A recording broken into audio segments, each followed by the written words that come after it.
Howdy, I'm Gary, Dillon Precision's Human Manual, and I'm going to present some tech tips to help you maintain and troubleshoot your Dillon XL750 loader. If you're having an inability to seat primers slightly below flush on your XL750, there's several points to check that could cause this. All are easily rectified. First, push down on the edge of the shell plate.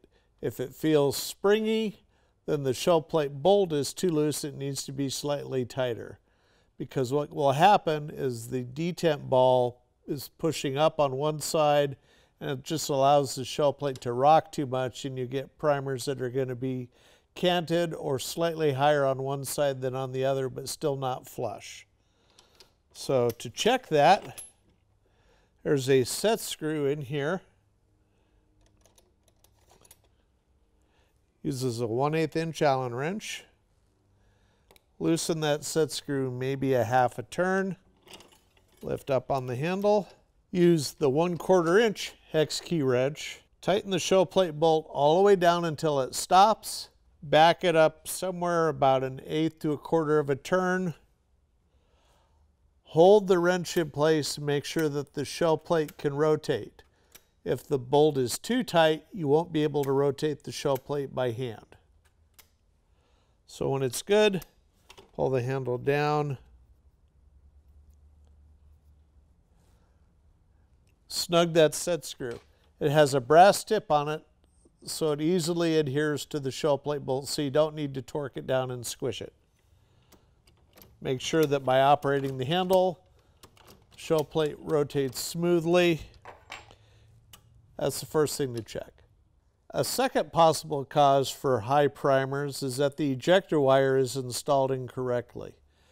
The ejector wire is what ejects the loaded cartridge out of the shell plate as it turns at station 5. What you want to see is the ejector wire wraps around the head of the shell plate bolt and is not underneath the head of the shell plate bolt. If it's underneath the head of the shell plate bolt, the shell plate is going to rise up when you try to seat your primer, and your primers will be considerably higher than flush. Another possibility is if this sheet metal chute bracket that the loaded round slides down has bent inward. If it has gotten caught, it can bend in, and it actually hits the edge of the case feed slide and keeps you from pushing the handle forward.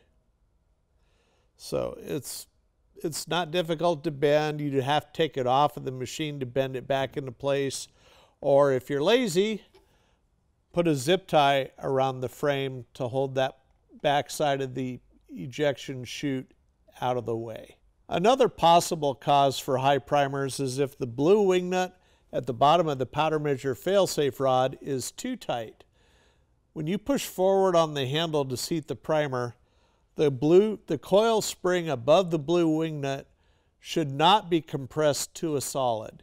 You should at least have enough gap between the coils to slip a business card between them. So 10 to 12 thousandths gap between coils while the handle's held forward.